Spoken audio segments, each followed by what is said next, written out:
Seja bem-vindo, bem-vinda ao estudo do Livro dos Espíritos de hoje. Busque um ambiente tranquilo e sereno. Prepare o seu recipiente com água, que será magnetizado no decorrer do estudo de hoje, e fixe o pensamento em Jesus. Bons estudos!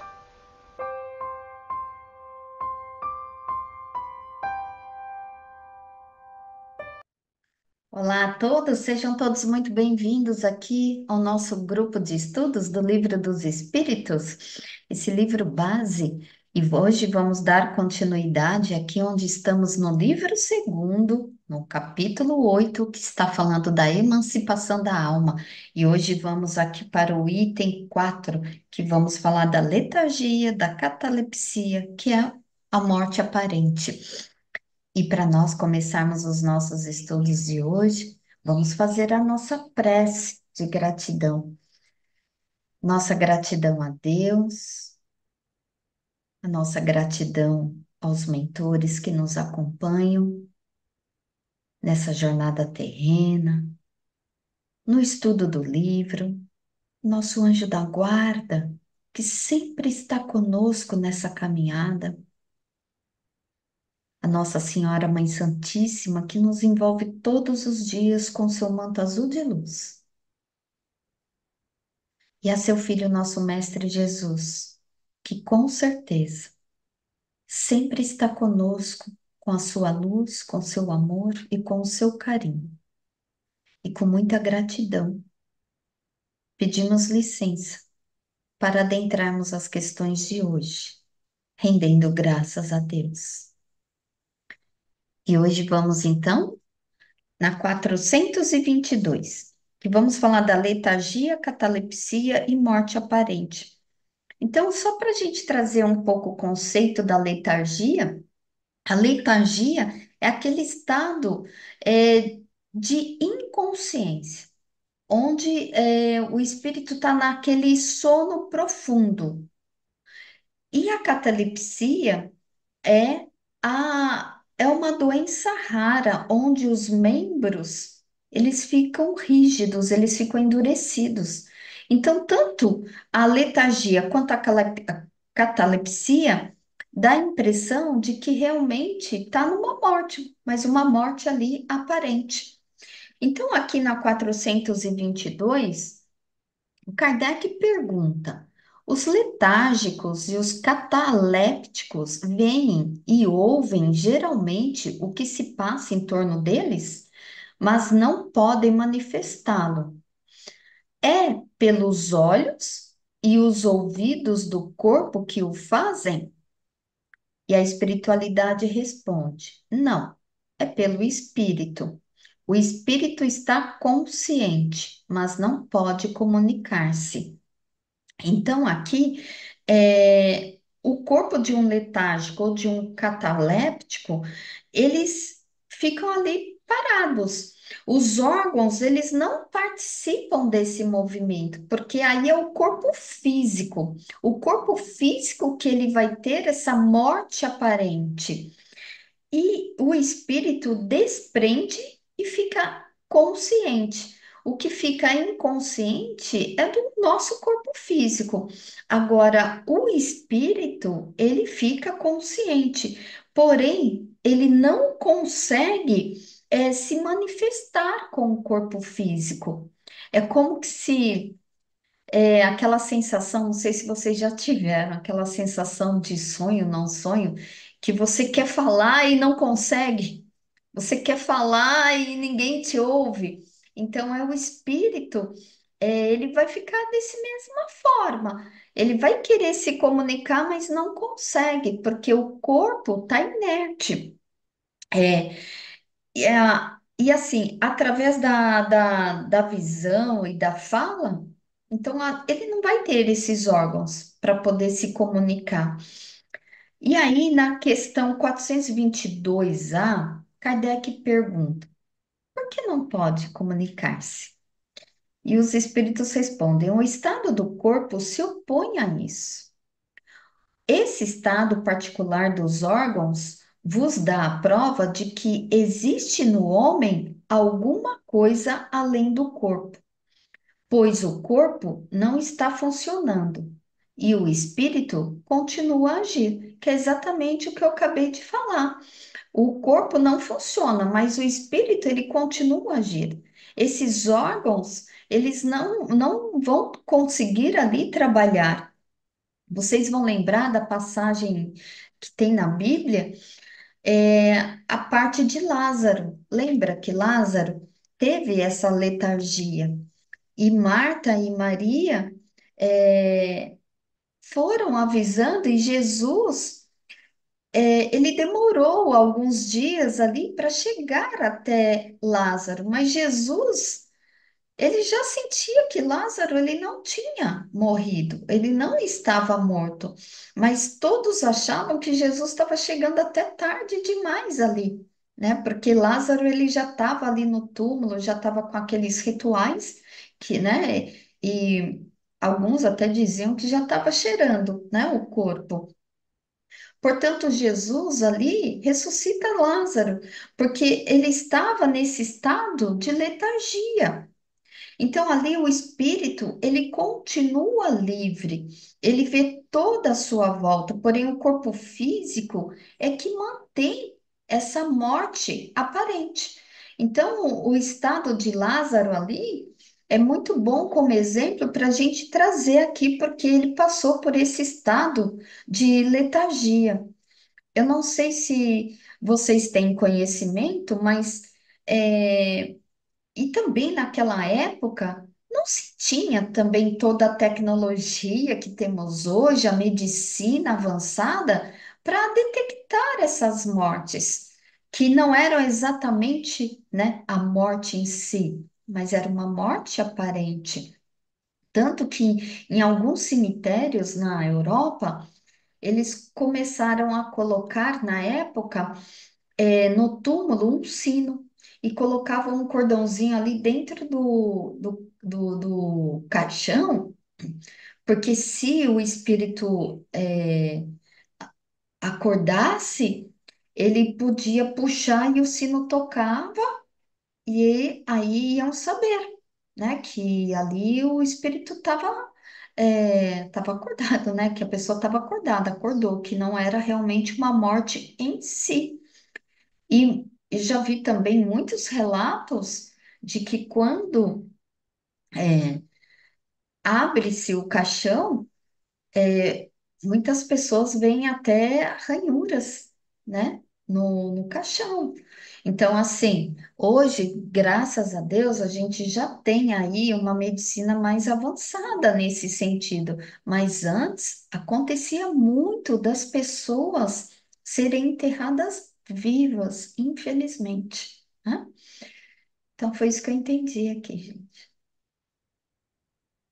Completando o que você falou, Meire, muitas vezes ainda isso acontece, embora a medicina tenha o eletroencefalograma que vai medir que as funções do cérebro parou, né? Porque a morte realmente física é quando o cérebro para, né? Não o coração. Então, o eletro ele vai mostrar que parou o cérebro, né? Então, não há mais vida.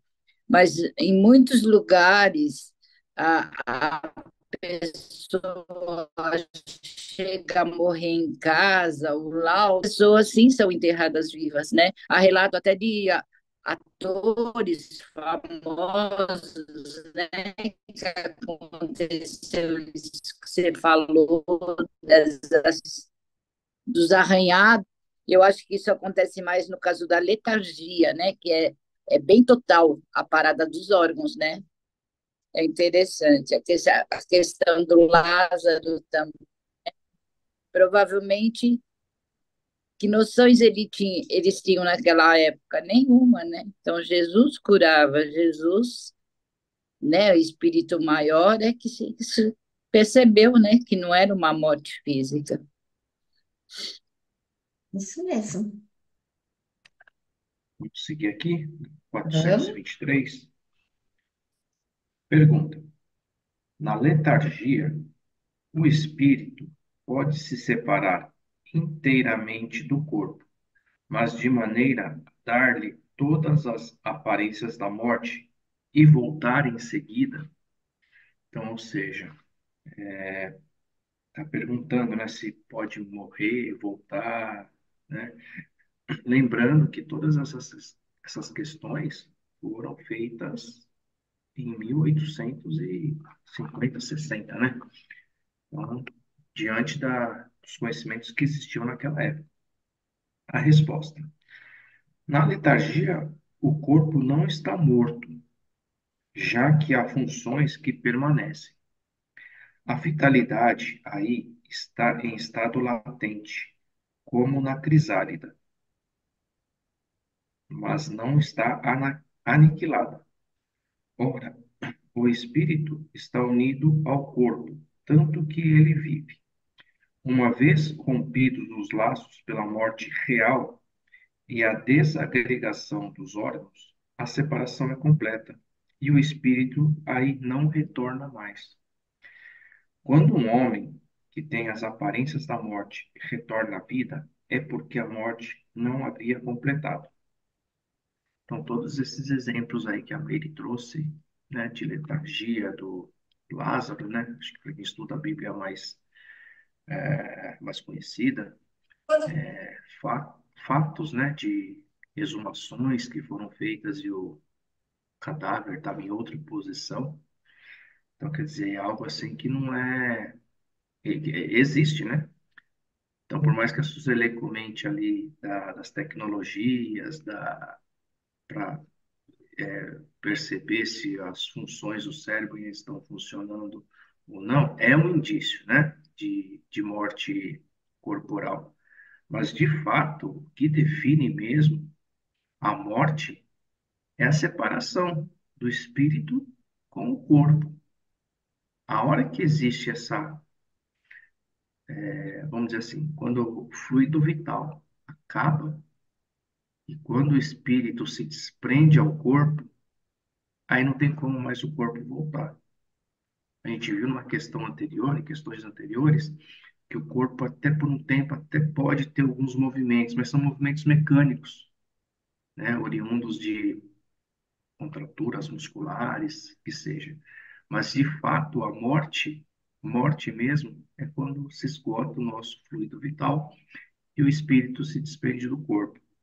E um ponto interessante aqui na resposta, que me chama a atenção, frisando, na verdade, né, é que o espírito não volta mais para esse corpo. Então, todo esse corpo nosso aqui, como a gente viu também, é Deus que nos empresta para vivenciarmos aqui no provas e expiações. Então, devemos cuidar bem dele e quando partirmos, esse corpo fica aqui na Terra e vai ser usado de outra forma. Não vai ser usado novamente. Então, imaginar que quando eu voltar, eu vou ter essa mesma aparência, eu vou ter essas mesmas características aí, não existe. Isso que me chama a atenção aqui nessa questão. É, Gerson, porque todas as pessoas que foram dadas como mortas, né, essa morte aparente, retornaram à vida. Então, o que que significa? Que o corpo, ele estava ali latente, estava como se fosse ali numa suspensão. Mas o corpo ele não estava morto, não houve uma degregação dos órgãos, das células, né? Então ali é como que se, como ele coloca aqui, como uma crisálida. E o que é a crisálida? A crisálida, ela fica ali, né? Envolvida por aquele casulo. Então é a fase que a borboleta está naquela fase ali da larva ainda, e depois vai virar a borboleta. Então, assim, tá ali, parece que tá. Você não vê um sinalzinho, né? Você não vê nada. Parece que é um negocinho ali, tá inerte, tá realmente inerte, tá morto. Mas depois renasce ali. Então, por isso que ele faz essa comparação. Porém, o corpo, ele não havia morrido. Então, como não tem essa degregação do corpo, né, celular, Então, o espírito ele tem condições, sim, de habitar nesse corpo novamente, né? Isso mesmo. Podemos seguir? Sim. Então, 424. Pode-se, através de cuidados dispensados a tempo, renovar os laços a se romperem e devolver à vida um ser que, sem esses recursos, morreria realmente? Resposta: sim, sem dúvida. E disso tendes prova todos os dias. O magnetismo é, nesses casos, muitas vezes, um meio poderoso porque dá ao corpo o fluido vital que lhes falta e era insuficiente para entreter o funcionamento dos órgãos. Kardec completa. Comenta: a letargia e a catalepsia têm o mesmo princípio, que é a perda momentânea do sensibilidade e do movimento por uma causa fisiológica ainda inexplicada. Elas diferem entre si em que, na letargia, a suspensão das forças vitais é geral, dando ao corpo todas as aparências da morte, e na catalepsia é localizada e pode afetar uma parte mais ou menos extensa do corpo, de maneira a deixar a inteligência livre para se manifestar, o que não permite confundi-la com a morte. A letargia é sempre natural. A catalepsia é às vezes espontânea, mas pode ser provocada e desfeita artificialmente pela ação magnética. Então, enquanto não houver o desligamento do corpo físico, é possível, através dos nossos novos fluidos, né, que serão doados a essa pessoa, vigorar o ser humano. Podemos e devemos doar um pouco dos nossos fluidos para o nosso próximo, necessitado, restituindo a sua saúde, através dos passes, oferecendo a ele a água fluidificada, as leituras edificantes. E se for de merecimento, autorizado pelo plano espiritual, essas células, muitas vezes doentias, elas poderão se renovar, se tornando células saudáveis, né? Dependendo da autorização do plano espiritual, como Jesus fazia. Então, o que Jesus fazia? Com o seu magnetismo mais puro que existiu nesse planeta, ele doava esses fluidos, ele curava através das suas mãos, né? Através desse seu magnetismo infinito, ele curava, o cego via, o paralítico andava, né? Então ele doava. Então essa doação de amor, né? Que devemos ter para o próximo. Então os médios, nós que trabalhamos, né, no auxílio espiritual ao próximo, devemos estar atentos com a nossa reforma íntima, com as nossas leituras, né, para que possamos doar esse magnetismo nosso ao próximo. Então, todos os trabalhos que são feitos nos centros espíritas, ou mesmo trabalhos voluntários, nós estamos doando para essas pessoas. E ele coloca também a diferenciação entre a letargia e a catalepsia, né?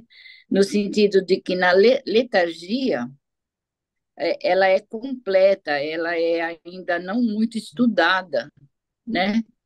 Então, ela não é provocada, ela ocorre.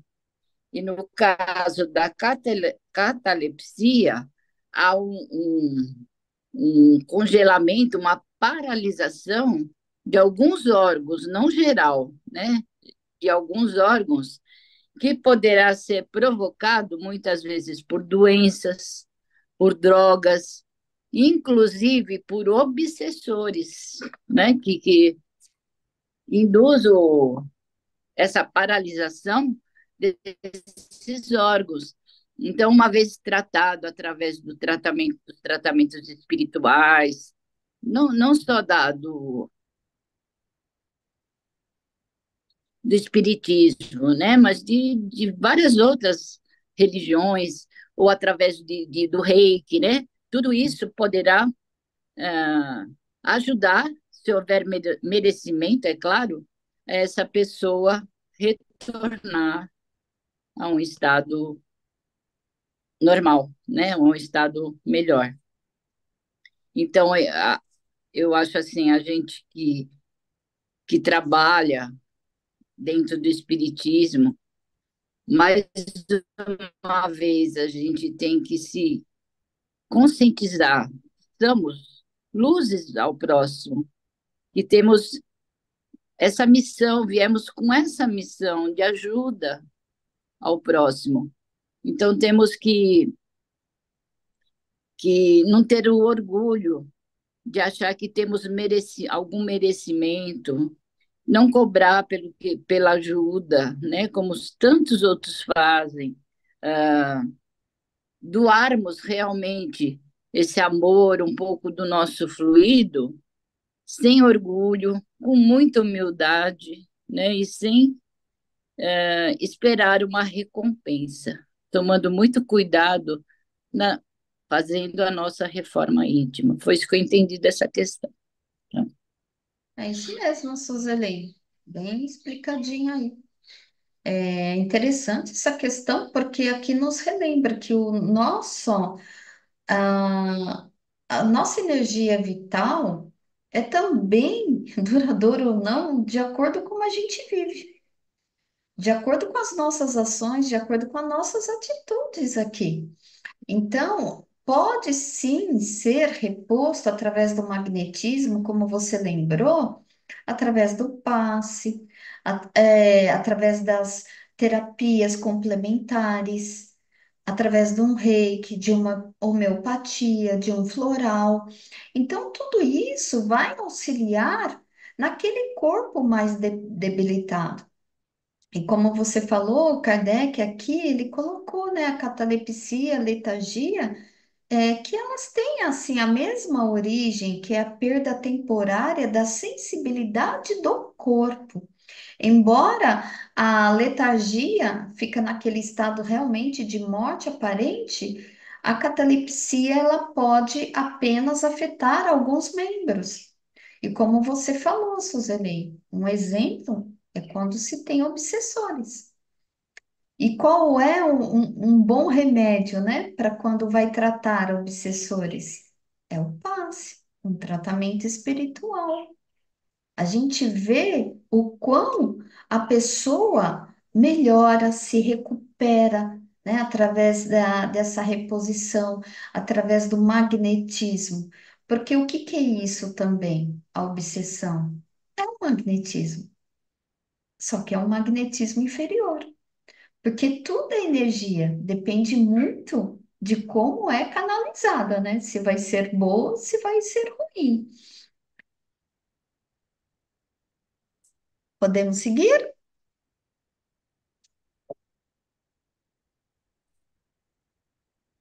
Agora vamos para o sonambulismo, que é 425. Sueli, é você que vai fazer para nós?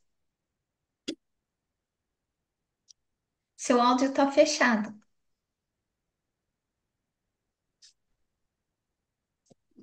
O sonampul...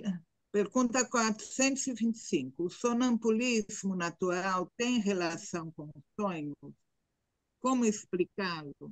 É um estado de independência da alma, mais completo que no sonho. Então, as faculdades adquirem maior desenvolvimento. A alma tem percepções que não atinge no sonho, que é um estado de sonambulismo imperfeito. No sonambulismo, o espírito está na posse total de si mesmo, Os órgãos materiais, estando de qualquer forma em catalepsia, não recebem mais as impressões exteriores. Esse estado se manifesta, sobretudo, durante o sono. É o momento em que o espírito pode deixar provisoriamente o corpo, que se acha entregue ao repouso indispensável à matéria. Quando se produzem os fatos do sonambulismo, é que o espírito, preocupado com uma coisa ou outra, se entrega a alguma ação que exige o uso do seu corpo, do qual se serve como se empregasse uma mesa ou qualquer outro objeto material, nos fenômenos de manifestações físicas, ou mesmo a vossa mão nas comunicações escritas.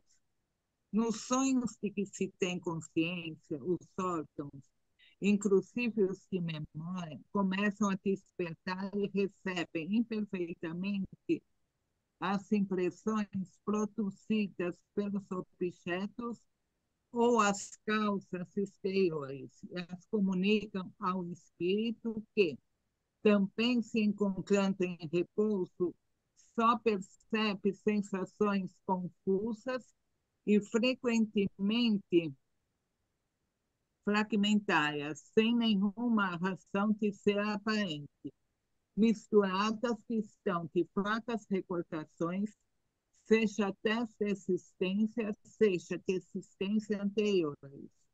É, portanto, fácil compreender por que os sonâmbulos não se lembram de nada e por que os sonhos de que conservam a lembrança, na maioria das vezes, não têm sentido. Digo na maioria das vezes porque acontece também ser em eles a consequência de uma recordação precisa de acontecimentos de uma vida anterior e algumas vezes até uma espécie de intuição do futuro. Então, o que eu entendi assim, que o espírito na hora do sono independe, né, do corpo, né? Que o corpo fica com uma forma de catalepsia. Então, ele tem autonomia, mas que pode influir no corpo, né? Então, assim, pelo que aconteceu, ele tem uma intuição, fica aquelas imagens, né? Parecendo um sonho que a gente não entende. Mais ou menos eu entendi isso.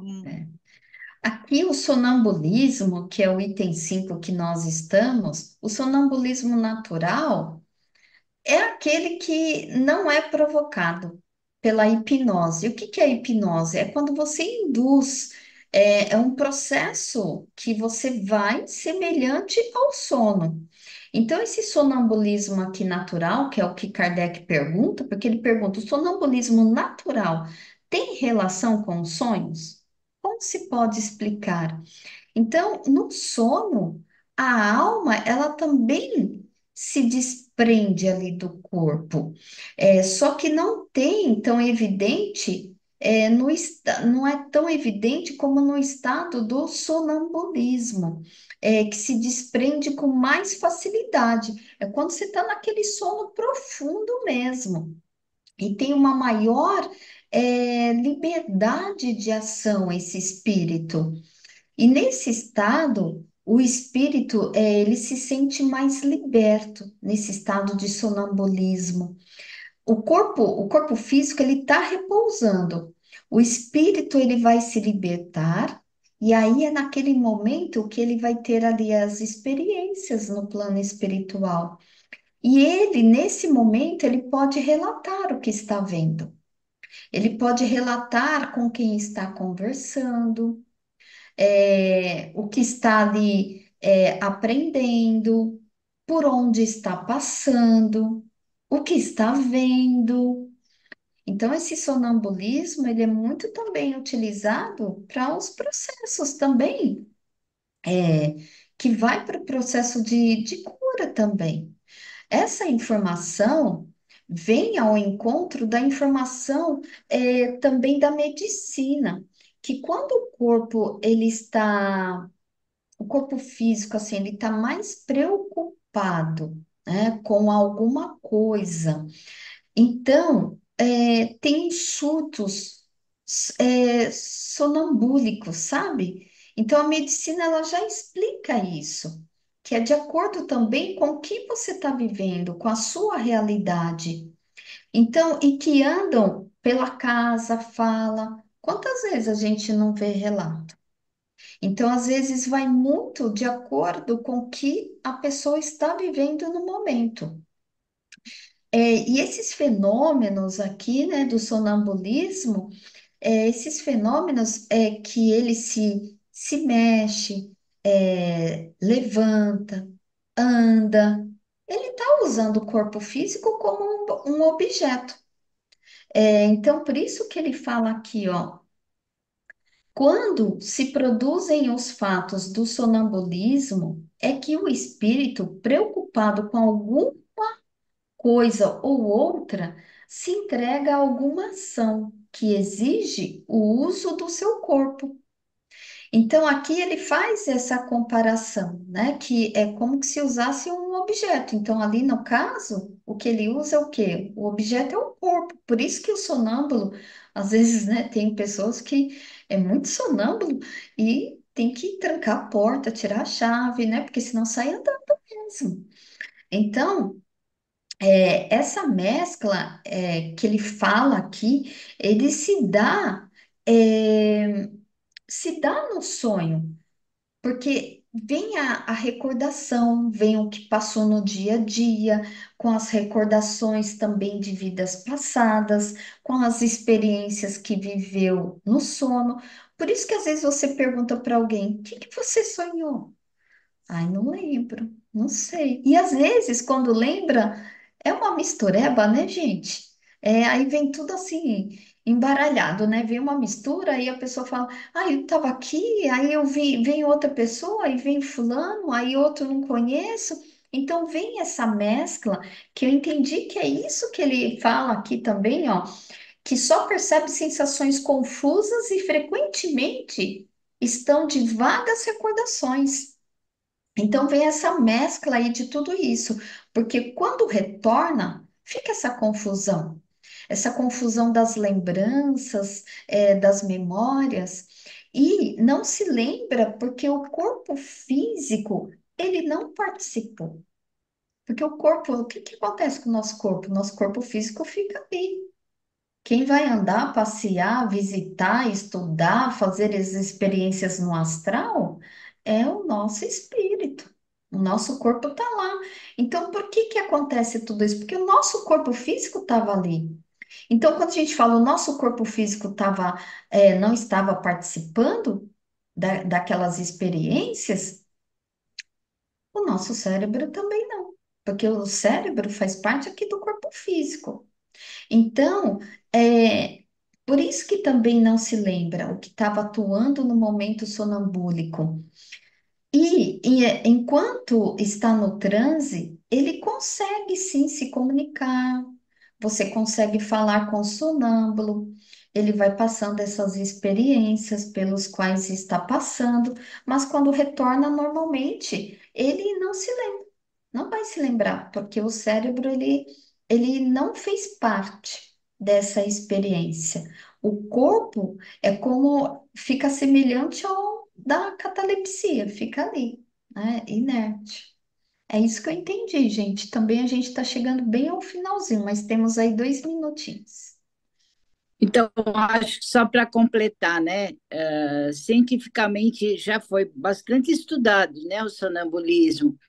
E na ciência é considerado, vamos dizer, normal, né, que não existe esse termo, enquanto criança sonâmbula. Muita criança é sonâmbula, mas que na adolescência, na vida adulta, isso vai se diminuindo até extinguir, né, na nível de parte física. Mas existem ainda muitos sonâmbulos adultos, né, que deveriam fazer uma terapia porque está com excesso de conteúdo lá dentro, por isso se movimenta, né? O problema maior do sonâmbulo é quando ele vai dormir na casa de alguém que ele não conhece. Então, porque ele anda, né? Como você falou, tem que fechar portas e tal. Quando ele está na casa dele, ele conhece tudo. Ele vai no banheiro, ele vai na geladeira. Na casa dos outros, não. Ele pode abrir uma geladeira, fazer xixi lá dentro, porque ele não conhece o ambiente físico ali. Então, é interessante como nós estudamos, muitos sonhos são rotinas do dia a dia. Eu tenho uma amiga que é sonâmbula, que ela abriu a porta e foi para o trabalho de camisola. É sério. Então é preciso cuidados, né, com o sonâmbulo e se possível não acordá-los, apenas conduzi-lo de volta para a cama que ele vai, Uhum.